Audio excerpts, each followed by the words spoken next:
வேளைகளில் எல்லாருக்கும் வெளிப்படையாக தெரிந்த ஒரு தவறான காரியத்தை செய்துவிட்டு, என் கண்கள் கட்டப்பட்டு விட்டது, என்ன செய்கிறேன் என்று தெரியாமலே செய்துவிட்டேன் என்று நாம் சொல்வது உண்டல்லவா?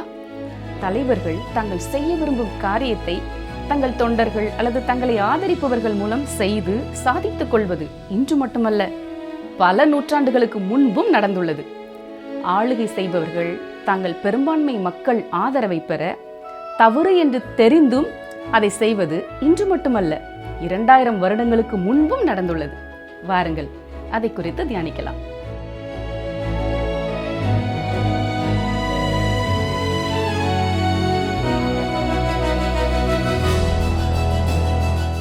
அருமையான வேத ஆராய்ச்சி நேயர்களே, கடந்த நிகழ்ச்சியிலிருந்து இயேசு கிறிஸ்துவின் வாழ்க்கையின் மிக முக்கியமான காலகட்டங்களிலே நடந்த காரியங்களை படித்துக் கொண்டிருக்கிறோம். இன்று மத்தேயு 27 அதிகாரம் 7 முதல் 51 வரை நாம் கற்றுக்கொள்வோம். பாருங்கள், வாசிக்கிறேன். மத்தேயு 27 7 முதல் 10 வரை வாசிக்கிறேன். ஆலோசனை பண்ணின பின்பு அந்நியரை அடக்கம் பண்ணுவதற்கு கொய்யவனுடைய நிலத்தை அதனாலே கொண்டார்கள். இது நிமித்தம் அந்த நிலம் இந்நாள் வரைக்கும் இரத்த நிலம் எனப்படுகிறது. இஸ்ரவேல் புத்திரரால் மதிக்கப்பட்டவருக்கு கிரயமாகிய 30 வெள்ளிக்காசை அவர்கள் எடுத்து, கர்த்தர் எனக்கு கற்பித்தபடி கொய்யவனுடைய நிலத்திற்காக அதை கொடுத்தார்கள் என்று எரேமியா தீர்க்கதரிசியால் உரைக்கப்பட்டது அப்பொழுது நிறைவேறிற்று. இது ஒரு குறிப்பிடத்தக்க தீர்க்க தரிசன நிறைவேறுதல் என்று சொல்லலாம். இந்த தீர்க்க தரிசனம் எரேமியா 18 அதிகாரம் முதல் 4 வசனங்களிலே மறைமுகமாக குறிப்பிடப்பட்டு சகரியா 11, 12, 13 நேரடியாக மேற்கோள் காட்டப்பட்டிருக்கிறது. இது எரேமியாவினுடையது என்று ஏன் கூறினார்கள் என்றால், இயேசுவின் காலத்தில் தீர்க்க தரிசன புத்தகங்களின் வரிசையில் எரேமியாவே முதலாவதாக இருந்தது. எனவே அந்த முழு பிரிவும் முதல் புத்தகத்தின் பெயரால் அடையாளப்படுத்தப்பட்டது. மிக முக்கியமான விஷயம் என்னவென்றால், யூதாஸ் அந்த 30 வெள்ளிக்காசுகளுடன் திரும்பி வந்த பொழுது இயேசு அங்கேயே இருந்தார். சொல்லப்போனால் இயேசு யூதாஸ் காரியத்திற்காக தான் சிலுவையிலே மரிக்க சென்று கொண்டிருந்தார். கெத்செமனே தோட்டத்திலே நம்முடைய ஆண்டவர் அவருக்கு தன்னிடம் திரும்பி வர ஒரு வாய்ப்பு கொடுத்தார். சிநேகிதனே, என்னத்திற்காக வந்திருக்கிறாய் என்றும் அவரிடத்திலே கேட்டார். அந்த கடைசி நேரத்திலே கூட யூதாஸ் கர்த்தராகிய இயேசுவிடம் திரும்பி இருந்தால் அவர் மன்னிக்கப்பட்டிருப்பார். மத்தேயு 27 அதிகாரம் 11 இயேசு தேசாதிபதிக்கு முன்பாக நின்றார். தேசாதிபதி அவரை நோக்கி, நீ யூதருடைய ராஜாவா என்று கேட்டான். அதற்கு இயேசு, நீர் சொல்லுகிறபடிதான் என்றார். கவனித்தீர்களா? இயேசு தேவனை தூஷித்ததாக நினைத்து அந்த மத தலைவர்கள் அவரை ஒழித்து கட்ட விரும்பினார்கள். பிரதான ஆசாரியன் அவரிடத்தில் ஆணையிட்டு, நீ தேவனுடைய குமாரனாய கிறிஸ்துவா என்று கேட்ட பொழுது இயேசு ஆம் என்று பதிலளித்தது உங்களுக்கு நினைவில் இருக்கலாம்.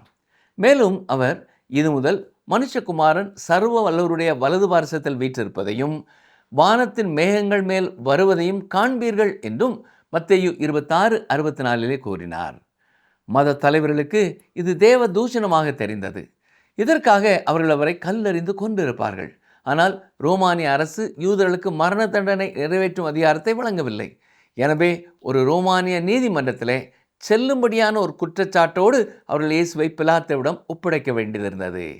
தேச துரோகம் என்பது அத்தகைய ஒரு குற்றச்சாட்டு. அதனால்தான் இயேசு தன்னை யூதர்களின் ராஜா என்று உரிமை கோருவதாக அவர் மீது குற்றம் சாட்டப்பட்டது. இந்த குற்றச்சாட்டுக்கு இயேசு அளித்த பதில், நீர் சொல்லுகிறபடிதான், அல்லது நீர் சொல்வது போலவே இருக்கிறது என்றும் கூறலாம். மத்தேயு 27 அதிகாரம் 12 பாருங்கள். பிரதான ஆசாரியரும் மூப்பரும் அவர் மேல் குற்றம் சாட்டுகையில் அவர் மாறுத்தரம் ஒன்றும் சொல்லவில்லை. அவர்கள் அவர் மீது சில பொய்யான குற்றச்சாட்டுகளை சுமத்தினார்கள். ஆனால் நம்முடைய ஆண்டவர் அவைகளுக்கு பதிலளிக்க வேண்டிய அவசியம் இருப்பதாக நினைக்கவில்லை. வசனங்கள் 13, 14 பாருங்கள். அப்பொழுது பிலாத்து அவரை நோக்கி, இவர்கள் உன்மேல் எத்தனையோ குற்றங்களை சாட்டுகிறார்களே, நீ அவைகளை கேட்கவில்லையா என்றான். அவரோ ஒரு வார்த்தையும் மாறுத்தரமாக சொல்லவில்லை. அதனால் தேசாதிபதி மிகவும் ஆச்சரியப்பட்டான். பாருங்கள், மயிர் கத்தரிக்கிறவனுக்கு முன்பாக சத்தமிடாத ஆட்டுக்குட்டியைப் போல அவர் மௌனமாய் இருந்தார். ஏசாயா 53:7 படி இயேசுவே அந்த தெய்வ ஆட்டுக்குட்டி. மத்தேயு 27, 15, 16 கவனியுங்கள். காவல் பண்ணப்பட்டவர்களில் எவனை விடுதலையாக்க வேண்டும் என்று ஜனங்கள் கேட்டுக்கொள்வார்களோ அவனை அவர்களுக்காக விடுதலையாக்குவது பண்டிகை தோறும் தேசாதிபதிக்கு வழக்கமாயிருந்தது. அப்பொழுது காவல் பண்ணப்பட்டவர்களில் பரபாஸ் எனப்பட்ட பேர் போன ஒருவன் இருந்தான். மத்தேயு அந்த நேரத்தில் நடந்த மற்ற விவரங்களை கொடுக்கவில்லை. ஏனைய சுசேஷ எழுத்தாளர்கள் எல்லாருமே இந்த சம்பவத்தை பற்றி இன்னும் பல கூடுதல் தகவல்களை கொடுத்திருக்கிறார்கள். ஆனால் மத்தேயு நடந்த உண்மைகளை மட்டும் சுருக்கமாக கூறியிருக்கிறார். நிச்சயமாக அந்த மத தலைவர்கள் இயேசுவுக்கு மரண தண்டனை கேட்க எந்த அதிகாரமும் இல்லை என்பதை பிலாத்து உணர்ந்திருந்தார். இயேசு ரோம அரசுக்கு எதிராக கலகத்தை தூண்டவில்லை. மற்றவர்கள் அதை செய்திருந்தார்கள். ஆனால் இயேசு அப்படி செய்யவில்லை. பிலாத்து ஒரு சிக்கலிலே இப்பொழுது மாட்டிக்கொண்டார். எருசலேமில் அமைதியை பேணுவதற்காக அவர் மத தலைவர்களை திருப்திப்படுத்த விரும்பினார். அதே நேரம் அநியாயமாக கர்த்தராகிய இயேசுவுக்கு மரண தண்டனை விதிக்கவும் அவர் விரும்பவில்லை. எனவே இந்த பிரச்சனைக்கு அவர் ஒரு தீர்வை கண்டறிந்தார். பஸ்கா பண்டிகையின் பொழுது ஒரு யூத கைதியை விடுவிப்பது அவரது வழக்கமாக இருந்ததால் அவர் கூட்டத்தினரிடம் ஒரு வாய்ப்பை முன்வைத்தார். இயேசுவா அல்லது கொலை, கொள்ளை, தேச துரோகம் என அடுக்கடுக்கான குற்றங்களை செய்த பரபாஸ் எனும் கொடிய கைதியா? இதில் யாரை விடுவிக்க வேண்டும் என்று கேட்டார். கவனிங்கள், வாசிக்கிறேன். மத்தேயு 27 அதிகாரம் 17, 18 வசனங்கள். பொறாமையினாலே அவரை ஒப்பு கொடுத்தார்கள் என்று பிலாத்து அறிந்து அவர்கள் கூடியிருக்கையில் அவர்களை நோக்கி, எவனை நான் உங்களுக்கு விடுதலையாக்க வேண்டும் என்று இருக்கிறீர்கள்? பரபாசையோ கிறிஸ்து எனப்படுகிற இயேசுவையோ என்று கேட்டான். பிலாத்து ஒரு தந்திரமான அரசியல்வாதி. அங்கே என்ன நடக்கிறது என்பதை அவரால் பார்க்க முடிந்தது. எனவே மக்கள் பரபாசை சிலுவையில் அறைய சொல்லி இயேசுவை விடுவிக்க கேட்பார்கள் என்று அவர் உறுதியாக நம்பினார். இது இந்த சிக்கலான சூழ்நிலையிலிருந்து அவர் தப்பித்துக்கொள்ள ஒரு நல்ல வாய்ப்பாக அமையும் என்று நினைத்தார். பாருங்கள், மத்தேயு 27 அதிகாரம் 19 வசனம். அவன் நியாயாசனத்தில் உட்கார்ந்திருக்கையில் அவனுடைய மனைவி அவனிடத்தில் ஆள் அனுப்பி, நீர் அந்த நீதிமானை ஒன்றும் செய்ய வேண்டாம், அவர் நிமித்தம் இன்றைக்கு சொப்பனத்தில் வெகு பாடுபட்டேன் என்று சொன்னாள். கவனியுங்கள், பிலாத்துவின் மனைவி மிகுந்த மூட நம்பிக்கை கொண்டவளாக இருந்தாள். ஒருவேளை அவள் ஏதோ ஒரு மர்மமான மதத்தை சார்ந்தவளாக இருக்கலாம். மேலும் இந்த வகையான காரியம் சாத்தானிடமிருந்து கூட வந்திருக்கலாம். இந்த எச்சரிக்கை தேவனிடத்திலிருந்து வந்தது என்று நாம் கூற முடியாது. அவள் உண்மையிலேயே ஒரு நீதியுள்ள பெண்ணாக இருந்திருந்தால் இயேசுவை பற்றி ஆராய்ந்து அவரை பற்றி இன்னும் அதிகமாக தெரிந்திருப்பாள். ஆனால் அவள் அப்படி செய்யவில்லை. அவள் வெறும் மூட நம்பிக்கை கொண்டவளாக மட்டுமே இருந்தாள். அதனால் அவருக்கும் இதற்கும் எந்த தொடர்பும் வைத்துக்கொள்ள வேண்டாம் என்று தன் கணவனிடம் கேட்டுக்கொள்கிறாள். மத்தேயு 27 அதிகாரம் 20 வசனம் பாருங்கள். பரபாசை விட்டுவிட கேட்டுக்கொள்ளவும் இயேசுவை கொலை செய்விக்கவும் பிரதான ஆசாரியரும் மூப்பரும் ஜனங்களை ஏவி விட்டார்கள். மத்தேயு 27 அதிகாரம் 21 வசனத்தை பாருங்கள். தேசாதிபதி ஜனங்களை நோக்கி, இவ்விருவரில் எவனை நான் உங்களுக்கு விடுதலையாக்க வேண்டும் என்று கேட்டான். அதற்கு அவர்கள் பரபாசை என்றார்கள். உண்மையாகவே பிலாத்து அதிர்ச்சி அடைந்தார். மதம் இவ்வளவு தூரம் தாழ்ந்து இறங்கும் என்று அவர் எதிர்பார்க்கவே இல்லை. வசனம் 22 பாருங்கள். பிலாத்து அவர்களை நோக்கி, அப்படியானால் கிறிஸ்து எனப்பட்ட இயேசுவை நான் என்ன செய்ய வேண்டும் என்று கேட்டான். அவனை சிலுவையில் அறைய வேண்டும் என்று எல்லாரும் சொன்னார்கள். ஒரு ரோமானிய நீதிபதி ஒரு கைதியை என்ன செய்வதென்று மக்களிடம் கேட்பதை கற்பனை செய்து பாருங்கள். பிலாத்து தான் நீதிபதி, அவரே முடிவெடுத்திருக்க வேண்டும். யோவான் எழுதின சுவிசேஷம் பிலாத்து இயேசுவை மீண்டும் மீண்டும் விசாரணை மண்டபத்திற்குள்ளே அழைத்து தனியாக விசாரித்ததாக சொல்லுகிறது. இயேசுவே, நீ எனக்கு ஒத்துழைத்தால் உன்னை இதிலிருந்து விடுவித்து விடுவேன், எனக்கும் இந்த பிரச்சனை தீரும் என்பதே அவனுடைய எண்ணமாயிருந்தது. ஆனால் இயேசு தற்காப்புக்காக பேசவில்லை. இந்த போலி விசாரணையை நாம் ஆராய்ந்து பார்த்தால் உண்மையில் பிலாத்து தான் விசாரணையில் இருந்தார் என்றும் இயேசுவே உண்மையான நியாயாதிபதியாக இருந்தார் என்றும் முடிவு கூறலாம். பிலாத்து இயேசுவை குறித்து ஒரு முடிவை எடுக்க வேண்டியது இருந்தது. அதனால் அவன் மக்களிடத்திலே கிறிஸ்து எனப்படுகிற இந்த இயேசுவை நான் என்ன செய்ய வேண்டும் என்று கேட்டான். அதற்கு பதிலாக அவன் முகத்தில் அறைந்தது போல அவரை சிலுவையில் அறையும் என்று பதில் அவனுக்கு கிடைத்தது. மத்தேயு 27 அதிகாரம் 23 வசனம். தேசாதிபதியோ ஏன் என்ன பொல்லாப்பு செய்தான் என்றான். அதற்கு அவர்கள் அவனை சிலுவையில் அறைய வேண்டும் என்று அதிகமாய் கூக்குரலிட்டு சொன்னார்கள். அது முற்றிலும் உண்மை பிரியமானவர்களே. ஒரு கும்பல் அல்லது கூட்டத்திற்கு தனிப்பட்ட சிந்தனை கிடையாது. அங்கே உணர்ச்சிகள் மட்டுமே ஆட்சி செய்யும். வசனம் 24 பாருங்கள். கலகம் அதிகமாகிறதே அல்லாமல் தன் பிரயத்தனத்தினாலே பிரயோஜனமில்லை என்று பிலாத்து கண்டு தண்ணீரை அள்ளி ஜனங்களுக்கு முன்பாக கைகளை கழுவி, இந்த நீதிமானுடைய இரத்த பழிக்கு நான் குற்றமற்றவன், நீங்களே பார்த்து கொள்ளுங்கள் என்றான். பிலாத்து ஒரு பாத்திரத்தில் தண்ணீரை எடுத்து இயேசுவின் மரண தண்டனையிலே தனக்கு பங்கு இல்லை என்று கூறி தன் கைகளை கழுவினான். ஆனால் அது அவ்வளவு எளிதாக இருக்கவில்லை. அவன் ஒரு முடிவை எடுத்தே ஆக வேண்டியது இருந்தது. ஒவ்வொரு மனிதனும் அவ்வாறே செய்ய வேண்டும். பிரியமானவர்களே, ஒவ்வொரு மனிதனும் இயேசு கிறிஸ்துவை குறித்து தன் தனிப்பட்ட வாழ்க்கையிலே ஒரு தீர்மானத்தை எடுத்தே ஆக வேண்டும். இதைத்தான் ஜான் நியூட்டன் என்பவர் இவ்வாறு எழுதியிருக்கிறார். கிறிஸ்துவை பற்றி உன் கருத்தென்ன? இதுவே உன் நிலையையும் திட்டத்தையும் சோதிக்கும் தேர்வு. அவரை பற்றி நீ சரியாக எண்ணாதவரை மற்றெதிலும் நீ சரியானவனாய் இருக்க முடியாது. பிலாத்து தன் கைகளை கழுவிக்கொண்ட போதிலும் அதில் உள்ள கசப்பான உண்மை என்னவென்றால், திருச்சபையின் மிக பழமையான விசுவாச பிரமாணத்திலே பொந்தி பிலாத்தின் அதிகாரத்திலே சிலுவையில் அறையப்பட்டு இந்த வார்த்தைகள் இன்றும் நிலைத்திருக்கின்றன. அவன் எத்தனை முறை கைகளை கழுவினாலும் இயேசுவின் இரத்தப்பழி அவன் கையில் படிந்தே இருந்தது.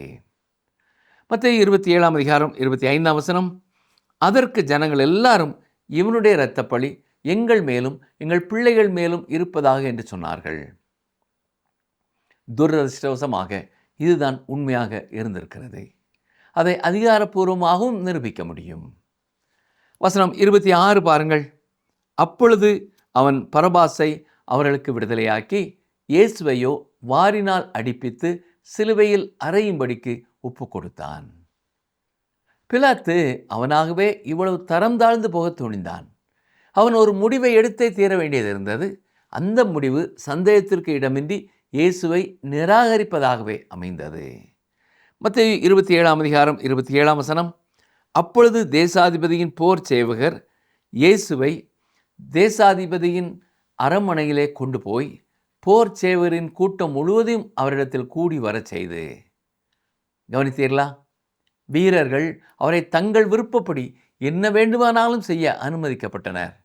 அந்த முரட்டுத்தனமான இரக்கமற்ற கூட்டத்தின் கைகளிலே அவர் ஒரு விளையாட்டு பொருளானார். வசனங்கள் 28-29 பாருங்கள். அவர் வஸ்திரங்களை கழற்றி சிவப்பான மேல் அங்கியை அவருக்கு உடுத்தி முள்ளுகளால் ஒரு முடியை பின்னி அவர் சிரசின் மேல் வைத்து அவர் வலது கையில் ஒரு கோலை கொடுத்து அவர் முன்பாக முழங்கால் படியிட்டு, யூதருடைய ராஜாவே வாழ்க என்று அவரை பரியாசம் பண்ணி. அவர்கள் அவருக்கு செய்தவை மிகவும் பயங்கரமானவை. அந்த கொடுமைகளை விவரிக்க வார்த்தைகளே இல்லை. ஒரு அதிகாரப்பூர்வமான மரண தண்டனை என்பதையும் தாண்டி ஒரு மனிதனை எந்த அளவுக்கு கேவலப்படுத்த முடியுமோ அந்த அளவுக்கு அந்த வீரர்கள் அவரை துன்பப்படுத்தினார்கள். பிலாத்து தன் பொறுப்பிலிருந்து நழுவியது இத்தகைய கொடூரமான மனிதனிடம் ஒரு அப்பாவி சிக்கிக்கொள்ள வழிவகுத்தது. மத்தேயு 27:30 அவர் மேல் துப்பி அந்த கோலை எடுத்து அவரை சிரசில் அடித்தார்கள். வீரர்கள் இயேசுவை சிலுவையில் அறைவதற்கு முன்பாக தங்களுக்கு கிடைத்த இந்த வாய்ப்பை பயன்படுத்தி அவரை வைத்து விளையாடி மகிழ்ந்தார்கள். அவர் எப்படியும் இறக்கப் போகிறார் என்பதால் அவரை சிதைப்பதற்கும் அவர்கள் நினைத்ததை செய்வதற்கும் தங்களுக்கு அதிகாரம் இருப்பதாக நினைத்தார்கள். அவர்கள் கைதிகளுடன் ஹாட் ஹேண்ட் எனப்படும் ஒரு கொடூரமான ரோமானிய விளையாட்டை விளையாடினார்கள். எல்லா வீரர்களும் தங்கள் முஷ்டிகளையும் கைதியிடம் காட்டுவார்கள். பிறகு கைதியின் கண்களை கட்டிவிட்டு ஒருவரை தவிர மற்ற அனைவரும் தங்களால் இயன்றவரை பலமாக அவரை அடிப்பார்கள். பின்பு கட்டை அவிழ்த்துவிட்டு கைதி மயக்கமடையாமல் இருந்தால் தன்னை அடிக்காத அந்த ஒரு வீரர் யார் என்றவர் யூகிக்க வேண்டும். நிச்சயமாக கைதிகளால் ஒருபொழுதும் சரியான வீரரை அடையாளம் காண முடியாது. கைதி அடிபட்டு சிதையும் வரை அவர்கள் இதை தொடர்ந்து செய்வார்கள். ஆண்டவராய் இயேசு அடையாளம் காண முடியாத அளவுக்கு சிதைக்கப்பட்டார் என்று நாம் உறுதியாக சொல்லலாம். இதற்கு ஏசாயா 52:14 உள்ள தீர்க்க தரிசனமே சாட்சி. கவனிங்கள், வாசிக்கிறேன். மனுஷனை பார்க்கிலும் அவருடைய முக பார்வையும் மனுபுத்திரரை பார்க்கிலும் அவருடைய ரூபமும் இவ்வளவு அந்தக்கேடு அடைந்தபடியினாலே அவரை கண்ட அநேகர் பிரமிப்படைந்தார்கள். ஆம், இயேசு எனக்காகவும் உங்களுக்காகவும் இத்தனை பாடுகளையும் பட்டார். தொடர்ந்து கவனிங்கள், வாசிக்கிறேன். மத்தேயு 27:31-32 அவரை பரியாசம் பண்ணின பின்பு அவருக்கு உடுத்தின மேலங்கியை கழற்றி அவருடைய வஸ்திரங்களை அவருக்கு உடுத்தி அவரை சிலுவையில் அறையும்படி கொண்டு போனார்கள். போகையில் சிரேனே ஊரனாகிய சீமோன் எனப்பட்ட ஒரு மனுஷனை அவர்கள் கண்டு அவருடைய சிலுவையை சுமக்கும்படி அவனை பலவந்தம் பண்ணினார்கள்.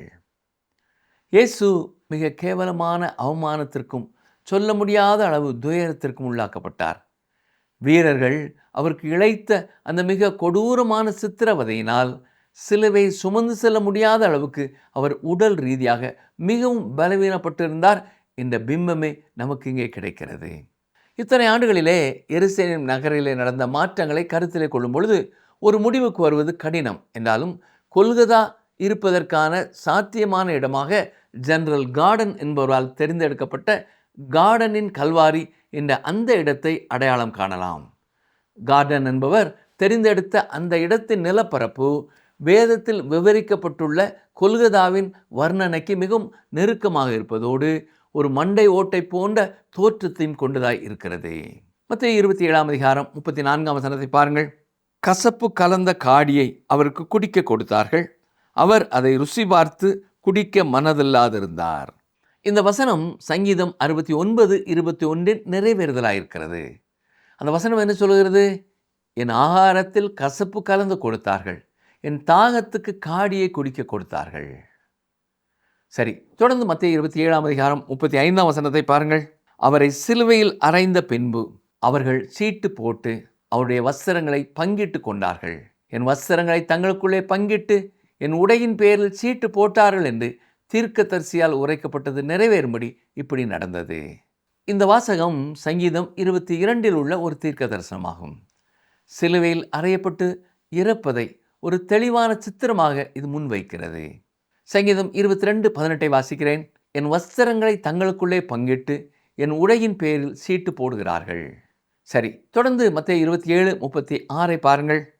அவர்கள் அங்கே உட்கார்ந்து அவரை காவல் காத்து கொண்டிருந்தார்கள். பிரியமானவர்களே, இந்த இடத்தில்தான் மனித குலம் தனது தார்மீக வீழ்ச்சியின் மிக ஆழமான நிலையை எட்டியிருப்பதை நாம் பார்க்கிறோம். மனிதனின் அகல பாதாள நிலையை காண்பதற்கு நீங்கள் சேரி பகுதிகளுக்கோ அல்லது சிறைச்சாலைகளுக்கோ செல்ல வேண்டிய அவசியமில்லை. கவனித்தீர்களா? அங்கே உட்கார்ந்து அவரை காவல் பண்ணி கொண்டிருந்த என்று வாசிக்கிறோம். இந்த மனிதர்களிடத்தில் தான் அதை நாம் பார்க்க முடியும். அந்த கூட்டத்திலே தரிசு ஊரானாகிய சவுலும் இருந்திருப்பார் என்பது சிலருடைய நம்பிக்கை. பிற்காலத்திலே அவர் தீமோத்தேயுக்கு எழுதிய கடிதத்திலே 1 தீமோத்தேயு 1:15 தன்னை பாவிகளிலேயே பிரதான பாவி என்று குறிப்பிட்டார். அவர் அவ்வாறு அழைத்து கொண்டதற்கு காரணம் உண்மையாகவே அவர் பாவிகளுக்கெல்லாம் தலைவனாக இருந்ததால் தான் என்பது சிலருடைய கருத்து. மத்தேயு 27:37-40 பாருங்கள். அன்றியும் அவர் அடைந்த ஆக்கினையின் முகாந்தரத்தை காண்பிக்கும் பொருட்டு இவன் யூதருடைய ராஜாவாகிய இயேசு என்று எழுதி அவர் சிரசுக்கு மேலாக வைத்தார்கள்.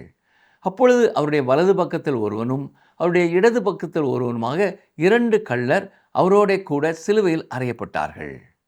அந்த வழியாய் நடந்து போகிறவர்கள் தங்கள் தலைகளை துலுக்கி தேவாலயத்தை இடித்து 3 நாளைக்குள்ளே கட்டுகிறவனே, உன்னை நீயே ரட்சித்துக்கொள், நீ தேவனுடைய குமாரனானால் சிலுவையிலிருந்து இறங்கி வா என்று அவரை தூஷித்தார்கள்.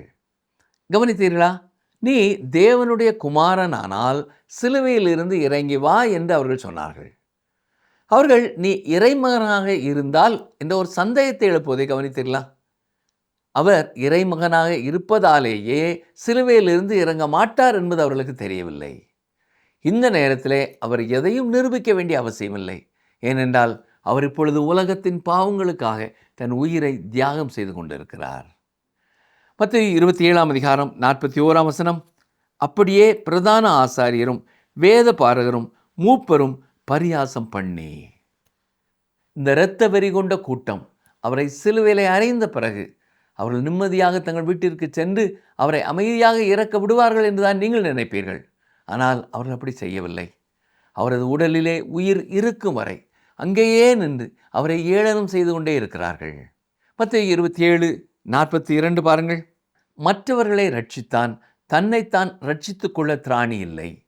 இவன் இஸ்ரவேலின் ராஜாவானால் இப்பொழுது சிலுவையில் இருந்து இறங்கி வரட்டும், அப்பொழுது இவனை விசுவாசிப்போம். அவர் மற்றவர்களை ரட்சித்தார், தன்னைத்தான் ரட்சித்து கொள்ள மாட்டார் என்பது உண்மையான ஒரு கூற்றுதான். அவர் உங்களையும் என்னையும் காப்பாற்ற வேண்டுமென்றால் அவர் அந்த சிலுவையிலே மரித்தே ஆக வேண்டும்.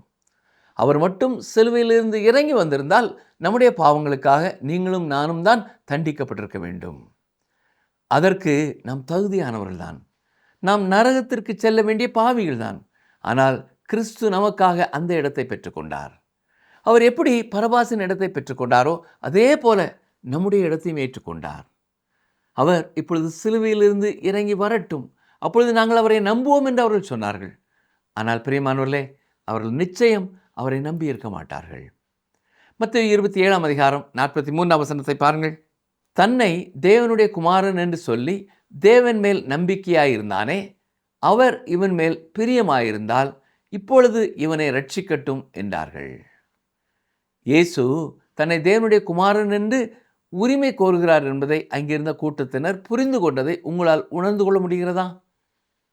மத்தேயு 27:44 பாருங்கள். அவரோடே கூட சிலுவையில் அறையப்பட்ட கள்ளரும் அந்தபடியே அவரை நிந்தித்தார்கள். இயேசுவுடன் சிலுவையில் அறையப்பட்டிருந்த கள்ளர்களும் கூட அங்கிருந்த மத தலைவர்களுடன் சேர்ந்து கொண்டு அவரை ஏளனம் செய்ததை மத்தேயு நம் கவனத்திற்கு கொண்டு வருகிறார். அந்த இரு கள்ளர்களிலே ஒருவன் இறுதியிலே மனம் மாறி இயேசுவிடம் திரும்பியதை மத்தேயு இங்கே குறிப்பிடவில்லை. மத்தேயு நற்செய்தியிலே முன்வைக்கப்படும் பரலோக ராஜ்யம் இந்த பூமியில் அமையப் போவது உண்மை. ஆனால் மனம் மாறிய அந்த கள்வனோ அன்றைய தினமே கிறிஸ்துவுடன் பரதீசுக்கு சென்றான். மத்தேயு 27:45 பாருங்கள். 6ஆம் மணி நேரம் முதல் 9ஆம் மணி நேரம் வரைக்கும் பூமி எங்கும் அந்தகாரம் உண்டாயிற்று. நம்முடைய கர்த்தர் 3ஆம் மணி வேளையில், அதாவது காலை 9 மணிக்கு சிலுவையிலே அறையப்பட்டார். நண்பகல் 12 மணிக்குள் மனிதன் இறைமகனுக்கு செய்யக்கூடிய எல்லா தீமைகளையும் செய்து முடித்து விட்டான்.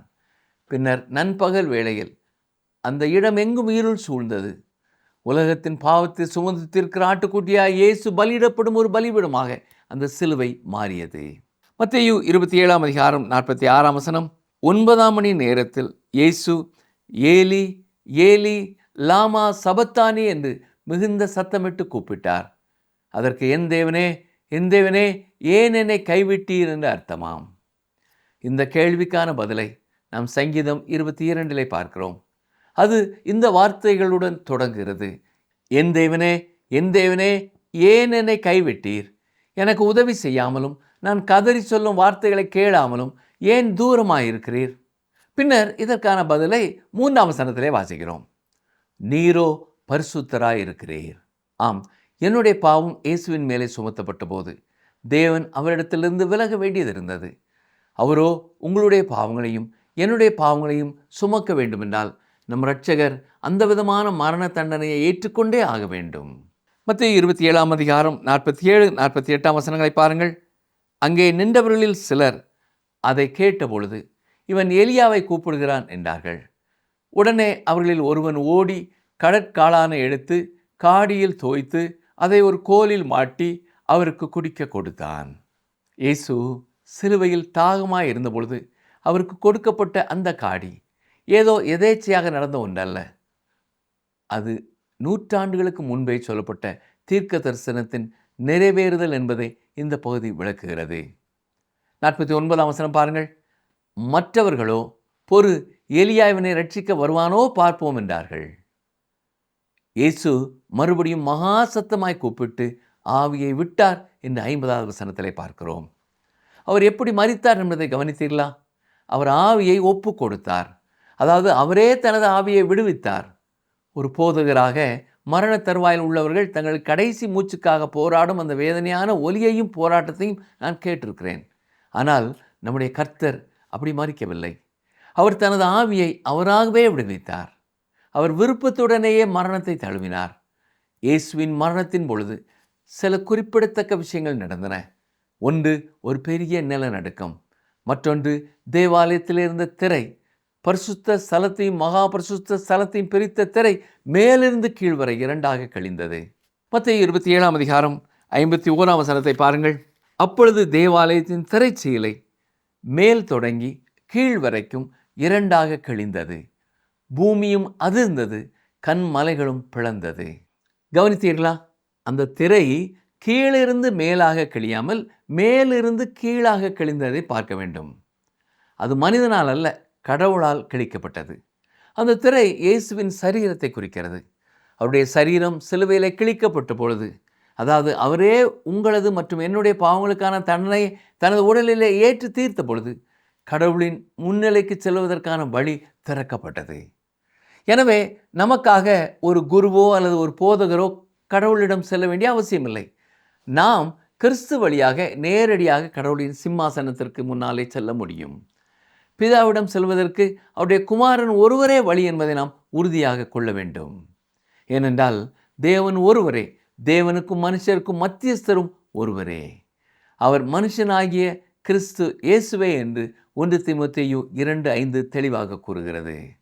பிரியமான சகோதரனை சகோதரியே, இந்த வேத ஆராய்ச்சியின் நிறைவாக மத்தேயு 27ஆம் அதிகாரத்தில் நாம் கற்றுக்கொண்ட சம்பவங்கள் வெறும் ஒரு வரலாற்று சுருக்கம் மட்டுமல்ல, அதை மனிதகுலத்தின் மீட்புக்காக எழுதப்பட்ட ஒரு மகா காவியத்தின் உச்சக்கட்டம் என்பதை புரிந்து கொள்ள வேண்டும். யூதாஸ் காரியோத்து இயேசுவை காட்டிக் கொடுத்த அந்த இறுதி வேளையிலும் இயேசு அவனை சிநேகிதனே என்று தான் அழைத்தார். இது எதை காட்டுகிறது என்றால், ஒரு மனிதன் எவ்வளவு பெரிய பாவம் செய்திருந்தாலும் அவன் உயிர் வாழும் கடைசி வினாடி வரை தேவனுடைய மன்னிப்பு அவனுக்கு திறந்தே இருக்கிறது. நம்மை நாமே குற்றவாளியாக உணர்ந்து பின்வாங்கி விடாமல் கிறிஸ்துவின் அன்பை நோக்கி திரும்புவதே மீட்பின் ரகசியம்.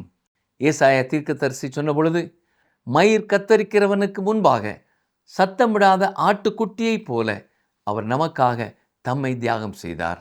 என்னை கவனித்துக் கொண்டிருக்கிற அருமையான சகோதரனே சகோதரியே, உங்கள் வாழ்க்கையிலே தேவனோடு உங்களுக்கு நெருக்கமான தொடர்பு உண்டா?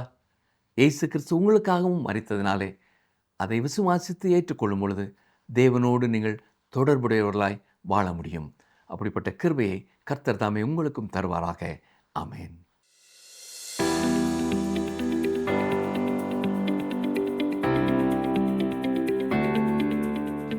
அவர் அடைந்த ஆக்கினையின் முகாந்தரத்தை காண்பிக்கும் பொருட்டு எதை எழுதி அவர் சிரசுக்கு மேலாக வைத்தார்கள்? அவர் அடைந்த ஆக்கினையின் முகாந்தரத்தை காண்பிக்கும் பொருட்டு எதை எழுதி அவர் சிரசுக்கு மேலாக வைத்தார்கள்? ஆப்ஷன் ஏ, இவன் யூதருடைய ராஜாவாகிய இயேசு. ஆப்ஷன் பி, இவன் யூதருடைய ராஜா. ஆப்ஷன் சி, இவன் இஸ்ரவேலருடைய ராஜா.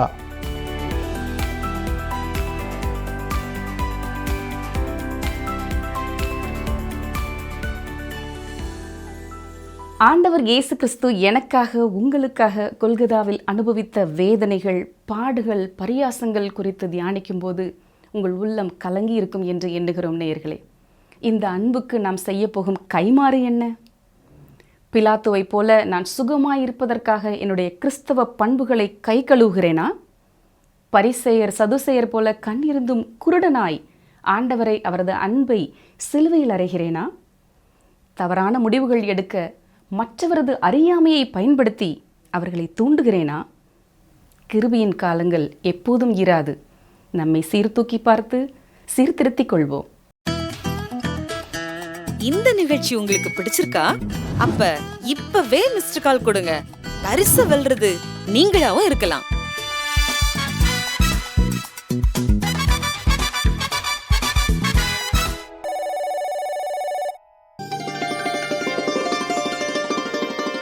பயப்படாதே, நீ தேவனிடத்தில் கிருபை பெற்றாய்.